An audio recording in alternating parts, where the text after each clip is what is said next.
Ania na ang mga dagkong balita sa Balitang Bisdak karong Miyerkules.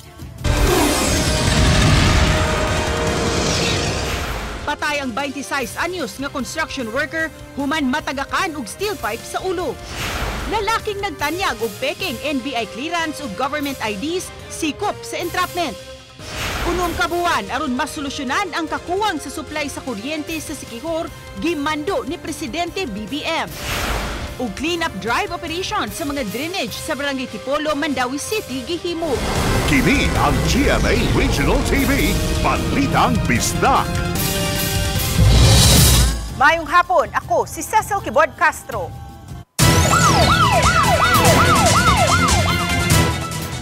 Patay ang usa ka construction worker human maigo ang ulo sa natagak nga tubo sa iyang gitrabahuan nga building sa Barangay Zapatera, Cebu City. Ang detalye sa report ni Alan Domingo. Nahitabo ang insidente pasado alas 11 kagahapon sa udto apan nadawat sa mga otoridad ang report alas 5:30 na sa hapon. Giimbestigahan sa Office of the Building Official ang nahitabo. Mipahigayon sila og site inspection sa lugar na hitabuan. Nasayran nila nga samtang nagtrabaho sakay sa gondola ang trabahante sa ikawalong andana sa building nga iyang nahimutangan. Kalit lang matod panatagak ang GI pipe o tubo gikan sa ika-22 nga andana ug didto kini mitugpa sa tangkugo sa biktima. Adunay gisulob nga hard hat ang biktima apan nabua kini tungod sa kakusog sa impact. Gidala pa kini sa balanan apan wa na siya matabang. Halit lang ko nung nahulog ang tubo nga gikan sa 22nd floor ug sadto si naay po'y nagtrabaho sa baba naa sa 8th floor nga nagplastering sa wall. Dito sa naigo sa may bato pero daw in fact nakita pa namo ang tubo nga naa siya dugo. Tungod sa naitabo, temporaryong gisuspenso sa Obo ang operasyon sa duha sa 5 ka edipisyong gitukod. Nasuta usab sa Obo nga expired na ang permit sa gondola ug ang tower crane nga gigamit sa konstruksyon. Sad to say, expired ang mga permits.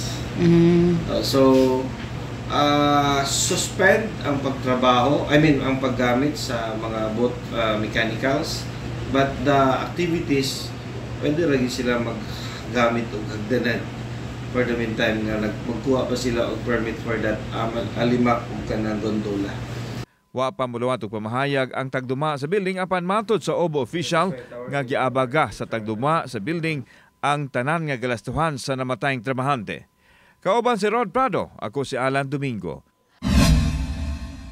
Balitang Bisdak. Tungod sana sinating problema sa supply sa kuryente sa isla sa Siquijor, personal nga giinspeksyon ni Presidente Ferdinand Bongbong Marcos Jr. ang power plant kaganiha. Sayranta ang update sa gipahigayong inspeksyon live gikan sa Siquijor si Fem Marie Dumabok. Fem?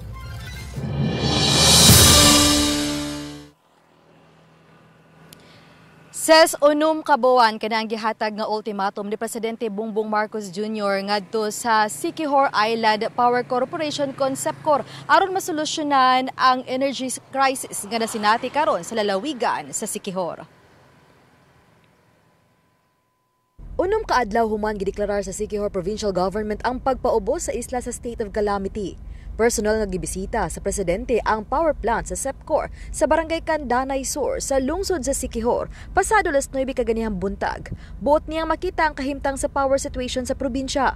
Iyang gisusi ang engine diesel unit, control room, transmission line ug uban pang parte sa planta. Uban sa presidente ang mga opisyal sa National Electrification Administration o NEA, Department of Energy, Province of Siquijor Electric Cooperative ug mga opisyal sa Siquijor LGU. Mato ni Engineer Jonas Tampos, ang SEPCOR plant head sa lungsod sa Siquijor, nga nagsugod dito Mayo 13 o usa ka adlaw human ang midterm national elections nga nasinati ang halos kapin sa 4 ka oras nga power outage. Mas ni grabe kini nitong Mayo 23 nga moabot na og kapin sa 8 ka oras ang power outage. Tungod ni ini, apektado na ang mga residente, mga trabaho, ilabi na ang online jobs o tourism industry sa probinsya. Ang power outage resulta sa pagkaguba sa 4 sa 6 ka mga generator sa planta ng SEPCOR sa Candanay Sur. Samtang usa-usab sa 4 ka mga generator ang under maintenance sa planta sa SEPCOR sa Tignaw lungsod sa Lazi. Midugang si Tampos nga dunay mga hangyo alang sa postponement sa mga maintenance tungod sa election o mga fiesta sa lugar. Hinungdan nga mas ni grabe ang problema sa mga generator unit. Kasagarang moabot sa 10 ka adlaw o kapin pa ang maintenance sa kada generator. May isang rental na tayo nandun sa Lassi, saka may incoming pa isa. Darating sana ngayon, yata. May samayin. Ang Palawan man, ma'am, ano yon? Kay Porcelco yon, kasi tumulong din si Porcelco. Samtang matod ni Antonio Almeda, NEA Administrator, nga sa gihimo nilang initial assessment, maintenance issue gyud ang hinungdan sa power crisis sa lalawigan sa probinsya. Nagtinabangay na ang NEA, Porcelco ug SEPCOR nga masolusyonan ang problema. Malaking tulong yun dahil 2 megawatts yun eh. May dependable yun na 1.7 or 1.8. So ngayon ang deficit natin ng 1 mega, almost 1.1 mega na lang eh.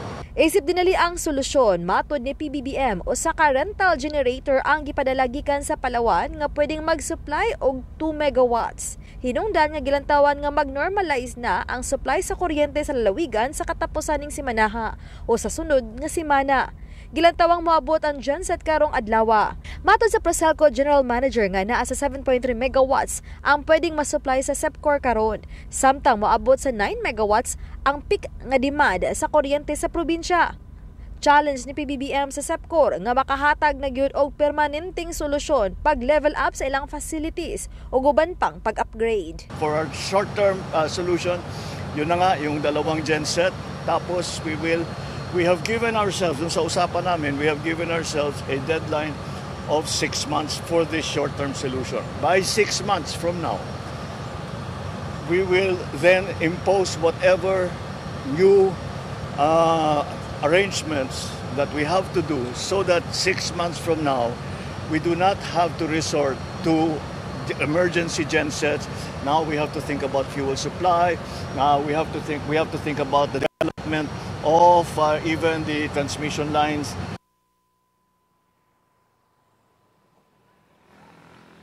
Says, nisumiti usab og mga requirements ang Province of Siquijor Electric Cooperative ngadto sa NEA aron makakuha og Certificate of Conformity alang sa pagpaygayon og bidding alang sa tinguha nila nga dugang power supply aron di na gyud magka-problema pa sa supply sa kuryente sa lalawigan sa Siquijor. Says, Dagang salamat, Femery Dumabok.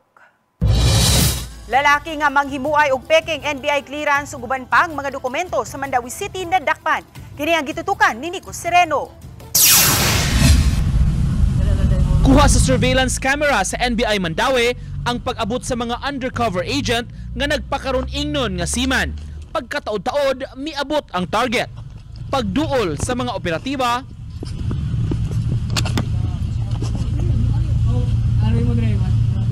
bit-bit pa sa suspect ang kwarta nga gibayad sa iyaha maong dali siyang gidakop. Matod sa NBI, ang modus sa suspect mubuhat og peke nga mga government ID ug dokumento, lakip na ang NBI clearance. Ito ay isang insulto sa aming institusyon, no, sa NBI, na napapaliwala yung essence ng NBI clearance namin. Nakuha gikan sa suspect ang peke nga government ID ug NBI clearance nga iyang igbabaligya. Ito ay posibleng gamitin sa mga scam, no? Sa ngayon, alam naman natin na ang daming mga kumakalat sa mga paglilinlang, no? Especially concerning economic crimes. So ito ang isa sa contribution ng NBI na ma-prevent ang pag-propagate itong mga klaseng kalokohan. Padayon pa nga gikuhaan sa iyang habig ang suspect nga gitanggong sa NBI Mandawi. Nico Sereno, Balitang Bisdak. Gitigbas patay ang duha ka mga minor de edad nga managsuon sa Albuera, Leyte kagabi. Dead on arrival sa ospital ang magsuon edad 4 ug 7 anyos. Samtang anaa sa kritikal nga kahimtang ang ilang inahan. Kinihuman sila tigbasa sa ilang stepfather. Giila sa kapulisan ang suspect nga si Elorde Boco kinsa usa ka potpot driver. Matod sa hepe sa Albuera Police Station, Police Major Angelo Sibunga, nagselos ang suspect sa paryente nga LGBT sa iyang kapuyo. Ug posibleng tungod sa grabing kasuko sa suspect ang hinungdan nga giapil pagtigbas ang mga bata nga nangatulog ni atong higayuna. Ang mga biktima nakaangkon og daghang samad inigbasan sa lawas, hilabi na sa ilang mga ulo. Karon lang yung hapon nadakpan ng suspect sa Barangay Borok, Ormoc City. Ito po ay nag-ugat po sa selos po. Itong si alias Elorde ay nagselos po siya sa kamag-anak ni Gina na isa pong bakla po. Doon po nag-umpisa yung away nila hanggang nauwi po sa pananaga po. Kini ang GMA Regional TV, Balitang Bisdak.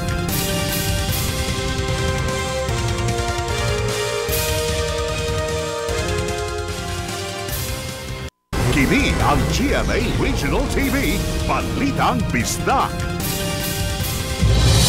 Pamilya sa 24 anyos nga magtutudlo kinsan nakala sa disgrasya sa motorsiklo niadtong Lunes sa gabi sa Barangay Suba, Basbas, Lapu-Lapu City nanawagan ngadto sa netizens nga likayan lang ang pagluwat ug mga sakit nga komentaryo sa social media ug respetuhon ang ilang pagbangutan.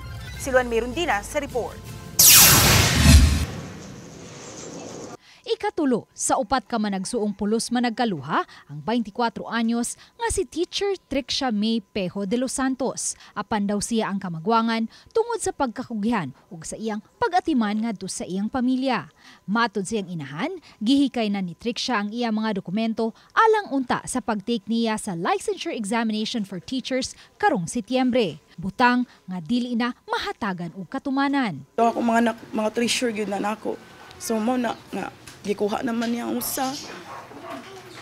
Ginoo na lang magigo nga ako lang nga ang akong anak nga dili mapangwili sa iyang pagkuan makay sakit gyud ang pangitabo. Isip inahan, sakit alang kang Annabel nga makabasa og mga bati nga komentaryo sa social media mahitungod sa disgrasya nga nikutlo sa kinabuhi sa iyang anak. Busa nang hinaot siya nga unta respetuhon ang ilang pagbangutan. Dili unta sila magpalabi og kanang post nga dili mao. Dapat unta kanang ilang sa untang situon unsa may isang sitwasyon nga nung kuan kanang mo blame dayon sila usa ka tawo dayon moingon nga akong anak wa nagahilmet may mga comment nga wa nagahilmet. Sure sila nga wa nagahilmet akong anak. Always naghilmet pa doon sa trabuhoan. Samtang gitataw sa amahan ni Teacher Trixia nga wa pa sila maghuna-huna karon og mga legal nga lakang nga himuon. Mas gihatagan nila karon og pagtagad ang pagpahiluna sa mitaliwan nilang anak. Ang gatong nga motor na yun siya nga nato siya makahisgot siya nga na siya itabang gamay. Ngaluoy ba pagwato niya kay may isawa po siya nga buntis po. So ako wala sa kung nahuna sa ang kuan kay among gusto nga mahimutang sa mga bata ba. Wala mo kuan amo lang balikan na nga parte ni human nga mahipos na mo among bata ma. Karong Hunyo 18, gikatakdang ilubong si Teacher Trixia. Butang nga sakit alang sa iyang mga ginikanan kan sa mga birthday pulos usab na tunong ning buwan sa Hunyo. Uban ni Godfrey Rilien, Luan Merondina, Balitang Bisdak. Gipaubos ang tibuok Eastern Visayas sa state of calamity. Subay sa mando ni Presidente Ferdinand Bongbong Marcos Jr. Tumong niini ang pag-ayo sa San Juanico Bridge. Effective ang kamanduan sa Presidente sugod June 5. Gimanduan usab ni PBBM ang head sa Department of Public Works and Highways nga makigtambayayong sa mga local government units aron paspas ang trabaho. Ang kapin sa 2 ka kilometrong gitas-on nga San Juanico Bridge ang nag-connect sa Leyte ug Samar provinces. Niadtong Mayo, gidid-an ang pag-agi sa Naaswing Bridge ang mga sakyanan nga adunay gibugaton nga labaw sa 3 ka tonelada. Kini human mas hayri ang seryoso nga damage sa pipila ka mga parte sa San Juanico Bridge. Samtang karong adlaw, mipahigayon og inspeksyon sa San Juanico Bridge si Presidente Marcos aron masayran ang kondisyon sa taytayan. Lakip sa gituki sa pagbisita sa Presidente ang repairs ug rehabilitation efforts sa nahisgutang bridge. Kauban ni PBBM sa pag-inspect ang mga kadagkuan sa Department of Public Works and Highways kinsa mipasabot sa Presidente sa kahimtang sa taytayan nga nakumpleto ni atong 1973. Ito, buckling of the bottom na. Bumibigay na yung mga troso. Kaya nung nag-inspeksyon ng DPWH para nga sa rehabilitation, nila delikado na itong tulay na ito. Hindi namin akalain na ganito kasama. Dahil siguro hindi namin malaman hindi ginawa ng mabuti ang maintenance ng tulay.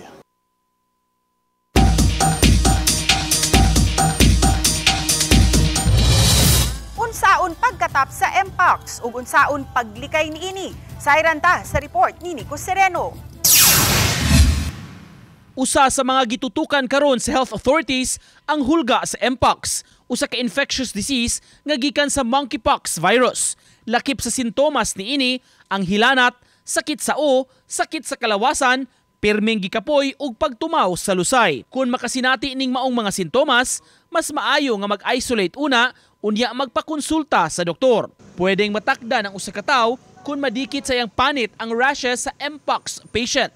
Mamahimo usab nga matakdan ang non-infected person kung makagamit sa bed linens, sinina, utensils ug tualya sa tawo nga dunay MPOX. Posible sab kini kuno nga mutakod pinaagi sa respiratory droplets. Let us not panic. Let us try to atong buhaton ang mga preventive measures para dili ta matakdan. Unsaon paglikay sa MPOX? Auhag sa Health Authority, likayan ang pag-adto sa mga lugar nga daghang tawo. Likayan ang pag-adto sa lugar nga dili sab maayo ang ventilation.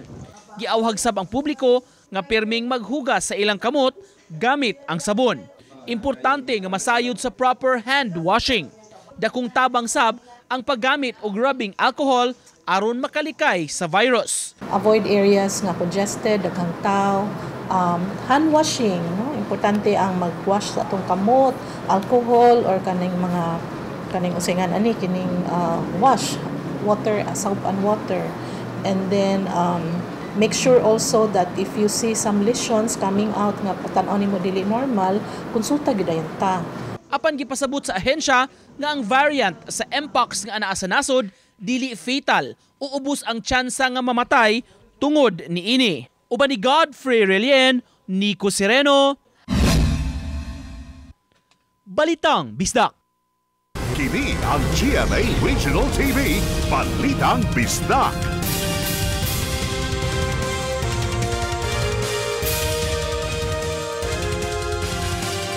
Kini ang GMA Regional TV, Balitang Bisdak.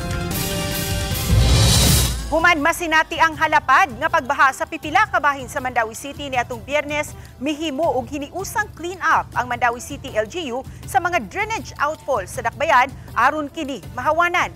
Si Nico Sereno sa report. Gipang-ukban og gisulod gyud mismo ning mga personnel ang mga manhole sa Barangay Tipolo. Gipangunayan nila ang paglimpyo sa ilawom sa culvert aron mahawan ang sulod. Nahimutang kini sa pribadong lote sa kanhi Tipolo Shipyard. Apan mao'y nagsilbing outfall sa drainage gikan sa creek ug sa kalsada mismo. Nagtinabangay ang mga personnel sa DPWH Maintenance Division ingon man taga Mandawi City Engineering Office aron matrabaho kini. Ubay-ubay ang nahipos nilang mga basura nga naka-clog up sa drainage nga maukunoy nakatampo sa pagbaha nga nahitabo. Babantayan nga sagad sa mga basura nga nahipos mga plastic bottles. Tungod sa baha, aron mo maungot rin mga plastic, anong badag-ungot siya, kaya mangi-suyutan pa rin. Gawa sa mano-mano nga paghipos, migamit sab sila sa declogger trucks aron masuyop ang napondo nga tubig sa culvert. Gisiguro kini aron mahawan-hawan ug malimpyo ang ilaw. Nindot kayo kay pre-flowing na siya. Pero ang situation ron tungkol sa kadako lagi sa yung tubig kuan medyo mahinahinay jud tay dikit full blast ang dagas tubig. Kahinumduman ni atong miaging Biyernes na kasinati og halapad nga pagbaha ang pipila ka mga bahin sa Mandawi City tungod sa kusog kaayo nga uwan. Usa ang maong parte sa highway nga naapektuhan og nakatanggong sa mga sakyanan nga naglisod og sungasong. Nico Sereno, Balitang Bisdak. Duha ka mga tawo nga nagpositibo sa milioidosis, usa ka infectious disease ang mitaliwan na. Kini ang gipahibaw ni Siquijor Provincial Health Officer Dr. Jeff Lawrence Buok niadtong Lunes. Ang nakalas nalakip sa 6 ka mga kaso nga unang gikataho nga gitakbuyan sa glanders disease. Matod ni Dr. Buok nga ang mga nakalas mga lalaki nga taga-lungsod sa Siquijor ug Larena nga nag-edad og 53 anyos ug 20 anyos ug may tagsa-tagsang gihambing nga mga balatian. Sa pagkakaroon, padayong nagmonitor ang Siquijor Provincial Health Office sa nakabiling mga pasyente nga gitakbuyan sa milioy dosis nga unang gikataho nga nasakit ug glanders. Gipasabot ni Dr. Buok nga labing unang kaso sa milioy dosis ang natala sa buwan sa Abril. Dihang nagpakita og mga simptomas ang pasyente nga na-admit sa Tambalanan sa Dumaguete City. In melioidosis na disease, which is na-isolate man yun ang bacteria nga Burkholderia pseudomallei, it's the same as glanders na rare ang human-to-human transmission. So most probably is contaminated soil and water, surface water. So as DOH stated, it's most likely muddy waters may gadala sa bacteria. Gipasidanan sa Philippine Coast Guard ang mga sakinang pandagat nga dili mag-overloading sa mga pasahero. Subay na usab sa pag-abli sa klase karong Lunes, June 16. Si Alan Domingo sa report. Gipanglantawan ang daan sa Philippine Coast Guard nga mudagsa ang mga pasahero subay sa pagsugod sa klase sa sunod semana. Busa karon pa lang may pasidaan ang daan ang PCG sa mga shipping company ug mismo sa mga pasahero nga mosunod lang sa lagda sa sea transportation. Gidasunan usab kini sa Maritime Industry Authority kon Marina nga maoy nag-umol sa mga palisiya sa pagbiyahe sa kadagatan. Dili matud pa mamahimong tugutan ang excess passenger o overloading sa mga pasahero. Diin dili mahimong mag-share sa mga life-saving device sama sa life jacket nga haom ra gyud sa gidaghanon sa mga pasahero. Hugot ang monitoring sa mga barko. So kung pila lang ang ilang 200 allowed is kato ra jud ang ilang pwede ikarga for safety reasons. They cannot go beyond sa katong ilang approved na passenger capacity. They have to stick to that. Samtang, hanaay na ang ipatuman nga seguridad sa Cebu City Police Office sa matunghaan sa Cebu City. Ang mga police outpost ipangbalhin sa matunghaan diin himuon na kining police assistance desk nga mutabang sa pagpahapsay sa sulod ug gawas sa mga eskwelahan. Nilipat natin sila doon sa mga school, especially public school. Ginawa natin silang police assistance desk. Meron din police na naka-duty ron para maiwasan po natin yung mga magsasamantala ng mga kriminal doon sa ating mga estudyante na dadagsa ngayong pasukan. Samtang gipaniguro sa CCPO nga dali nga marespondihan ang mga alarma subay usab sa mando sa labawng opisyal sa Philippine National Police. Kauban si Rod Prado, ako si Alan Domingo. Balitang Bisdak. Kini ang GMA Regional TV, Balitang Bisdak.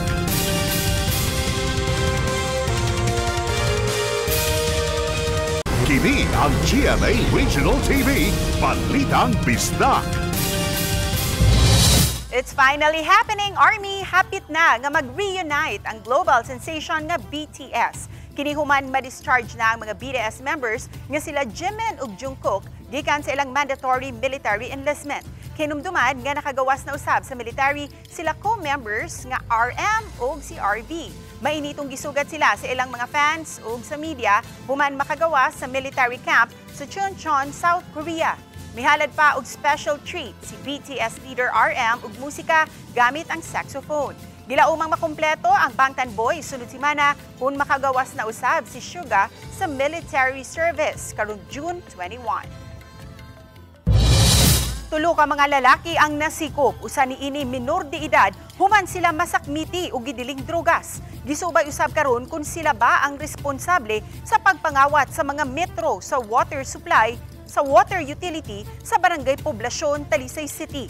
Ang mga nasikop, usa ka 20 anyos, 18 anyos ug 17 anyos. Nasikop sila atol sa pagpatrolya sa kapulisan, isip preventive patrolling, batok sa matud pa, mga watay ug metro sa tubig.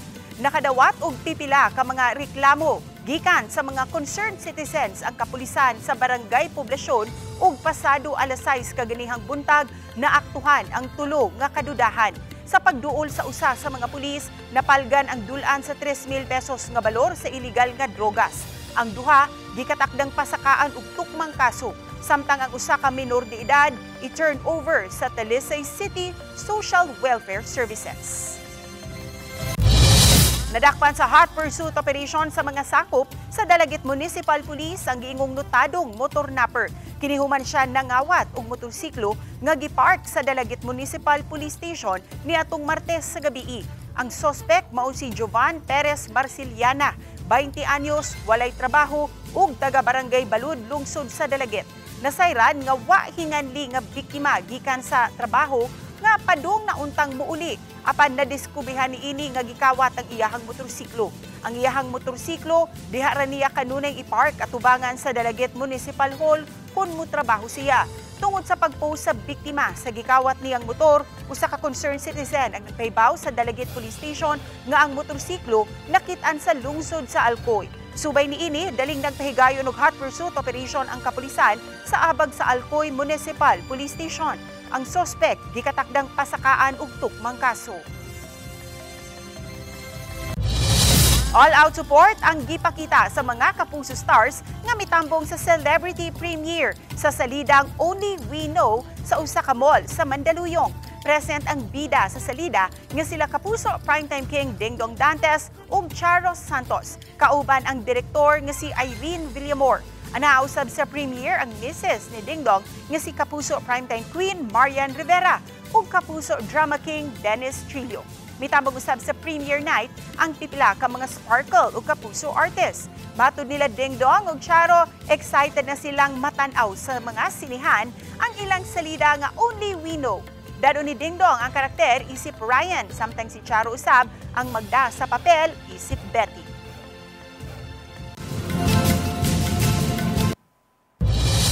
Mga Kapuso, apil na sa nagpadayon nga proof of purchase promo sa GMA. Ang Kapuso Big Time Panalo Season 3. Mamahimong magpadala og mga entries ang mga mamalitay, lakip na ang mga sari-sari store owners sa Mercury Drugstores, Pure Gold Branches, GMA Regional TV ug radio stations sa tibuok nasud. Kapin sa 11 million pesos ang ipanghatag, lakip na ang 7 ka mga maswerteng mananaog sa 1 million pesos. Kapuso, magbantay sa fake news, fake Facebook accounts ug scam texts. Tutok lang si GMA ug i-follow ang GMA Promos Facebook sa kumpletong detalye.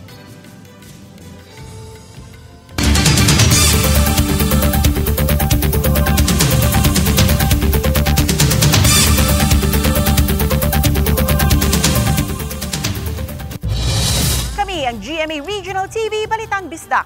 Kinatibukang pwersa alang sa mas dakong misyon ug mas halapad nga pag-alagad sa nasod. Mayong hapon, mga Kapuso!